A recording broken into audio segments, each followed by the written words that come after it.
ಮಾಂಬುಗ ಹಾಸನ ರಾಜ್ಯ ಸಮಿತಿ ಸದಸ್ಯರು ಶ್ರೀ ಬಿಕೆ ಮೊದಲ ರಾಜ್ಯ ಸಂಘಟನಾ ಸಂಚಾಲಕರು, ಶ್ರೀ ಗಾನ ಅಶ್ವಥ್ ರಾಜ್ಯ ಸಂಚಾಲಕರು. ಯುವ ಸಮುದಾಯ ಮತ್ತೆ ಮತ್ತೆ ನಾವು ಚಳುವಳಿಯನ್ನು ಮುಖ ಮಾಡಬೇಕು. ನಿಮಗೆಲ್ಲ ಒಂದು ದೊಡ್ಡ ಪ್ರೇರಣೆ ಈ ಕಾರ್ಯಕ್ರಮದಲ್ಲಿ ಇವತ್ತು ನಾವೆಲ್ಲ ಯಾರು ಜಿಲ್ಲಾ ಮಟ್ಟದಲ್ಲಿ ನೂತನ ಪದಾಧಿಕಾರಿಗಳಿಗೆ ಆಯ್ಕೆಯಾಗಿದ್ದೇವೆ. ಪದಗ್ರಹಣ ಕಾರ್ಯಕ್ರಮ ಹಮ್ಮಿಕೊಂಡಿದ್ದೀರಿ. ಭೀಮಶಕ್ತಿ ಸಮಾವೇಶ ಅಂಬೇಡ್ಕರ್ ಸ್ವಾಗತ ಕೋರ್ತಾ ಇದ್ದೀನಿ.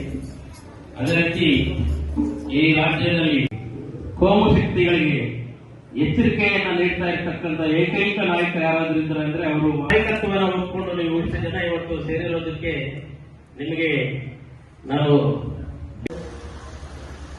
ಚಿಕ್ಕಮಗಳೂರು, ಹಾಸನ ಈ 3 ಜಿಲ್ಲೆಗಳು ಕಾರ್ಯಕರ್ತರ ನಮ್ಮ ಗಮನಕ್ಕೆ ಇರಲಿ ಅಂತ ಹೇಳಿ ನಾನು ತಮಗೆ ಈ ಮಾಹಿತಿಯನ್ನು ಸ್ವಾಮೀಜಿಗಳ ಹಿಂದೆ ಅವರು ಹೀಗೆ ಮಾತಾಡ್ತಾ ಒಂದು ಮಾತನಾಡಿದ್ರು.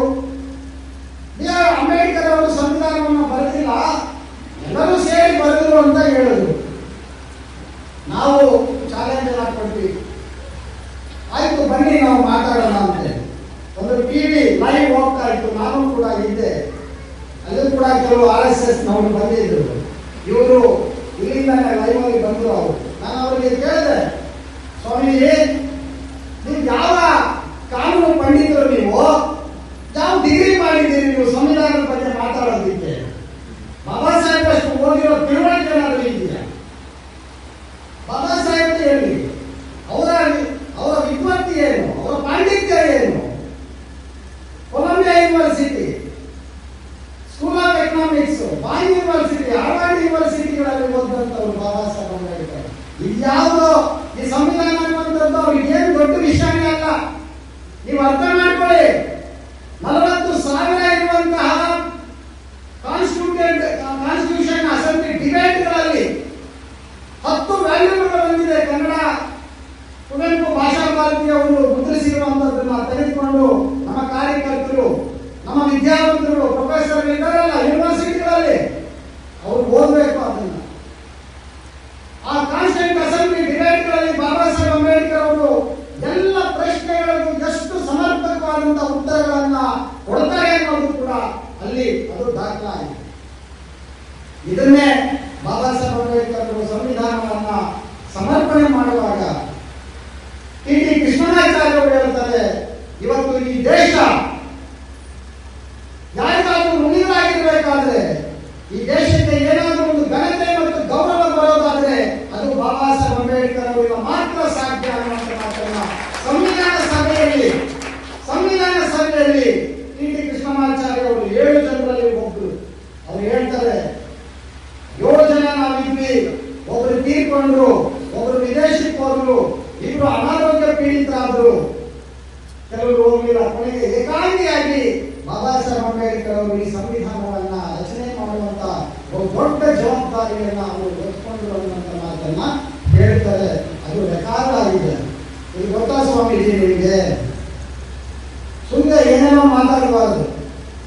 ನಾನು ಮಾತಾಡಿದ ಮೇಲೆ ಪ್ರೊಫೆಸರ್ ರವಿವರ್ಮ ಕುಮಾರ್ ಅವರು, ನಮ್ಮ ರಾಜ್ಯದ ಶ್ರೇಷ್ಠ ನ್ಯಾಯವಾದಿಗಳು, ಅವರು ಕೂಡ ಲೈವ್ ಬಂದು ಹೇಳಿದ್ರು, ಇಲ್ಲ ಮಾವಳಿ ಶಂಕರ್ ಅವರು ಹೇಳಿದಂಥದ್ದು ತುಂಬಾ ಅರ್ಥಪೂರ್ಣವಾದ ಮಾತನ್ನ ಹೇಳಿದ್ದಾರೆ. ಸ್ವಾಮೀಜಿ ಅವರು ಅನಾವಶ್ಯಕವಾಗಿ ತಲೆಯಿಡಬಾರದು ಅಂತ ಮಾತನ್ನ ಹೇಳಿದರು. ಇನ್ನೊಂದು ಚರ್ಚೆ ಆಯಿತು, ಶಾಸ್ತ್ರ ಬೇಕಾ ಸಂವಿಧಾನ ಬೇಕಾ ಅಂತ. ನೇರ ಗಾಂಧಿ ಭವನದಲ್ಲಿ ಚರ್ಚೆ ಆಯಿತು. ನಾನು ಸ್ವಾಮೀಜಿ ಕೇಳಿದೆ, ನಿಮ್ಗೆ ಶಾಸ್ತ್ರ ಬೇಕಾ ಸಂವಿಧಾನ ಬೇಕಾ?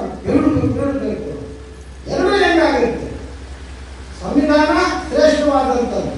ಸಂವಿಧಾನದ ಅಡಿಯಲ್ಲಿರುವಂಥದ್ದು ಎಲ್ಲ ಧಾರ್ಮಿಕ ಚಟುವಟಿಕೆಗಳು, ಎಲ್ಲ ರೀತಿಯ ನಮ್ಮ ಮನೆಯ ಒಳಗಡೆ ಏನೆಲ್ಲ ಚಟುವಟಿಕೆಗಳಾಗಬೇಕು, ನಮ್ಮ ದೇಶ ಯಾವ ರೀತಿ ಮುಂದುವರಿಬೇಕು, ನಮ್ಮ ಹಣಕಾಸು ವ್ಯವಸ್ಥೆ ಹೇಗಿರಬೇಕು ಅನ್ನೋದನ್ನ ನಿರ್ಧಾರ ಮಾಡುವಂಥದ್ದು ನಮ್ಮ ಸಂವಿಧಾನ.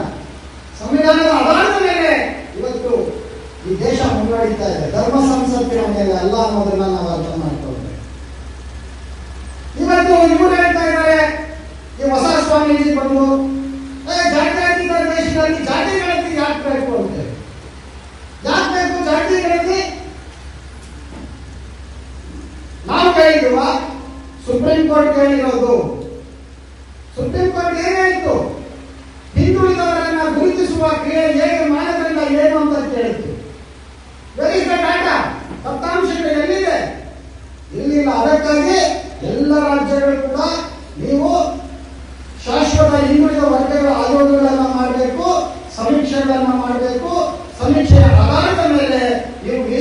ಮೀಸಲಾತಿಯನ್ನ ನಿಗದಿ ಮಾಡಬೇಕು ಅಂತೇಳಿ ಸುಪ್ರೀಂ ಕೋರ್ಟಿನ ಒಂದು ತೀರ್ಪೇನಿದೆ, ಆ ತೀರ್ಪಿನ ಆಧಾರದ ಮೇಲೆ ಕರ್ನಾಟಕ ಸರ್ಕಾರ ಸನ್ಮಾನ್ಯ ಸಿದ್ದರಾಮಯ್ಯನವರು 2014ರಲ್ಲಿ ಅವರು ಕಾಮರಾಜು ಆಯೋಗವನ್ನು ನೇಮಕ ಮಾಡಿದರು.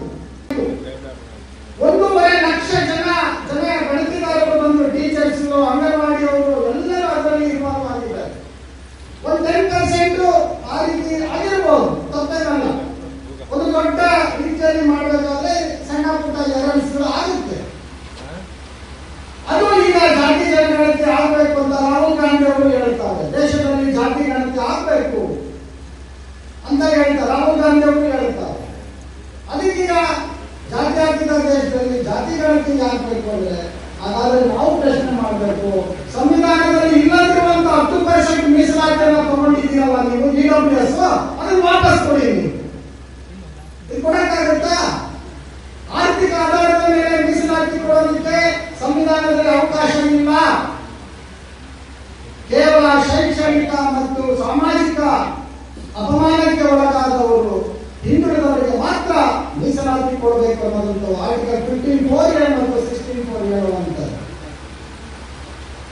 ಸೊ ಈ ಹಿನ್ನೆಲೆಯಲ್ಲಿ ನಾವು ಕೆಲವು ಕಾನೂನು ವಿಚಾರಗಳನ್ನ ನಮ್ಮ ಇಂಥ ಸ್ವಾಮೀಜಿಗಳಿಗೆ ನಾವು ಹೇಳಬೇಕು.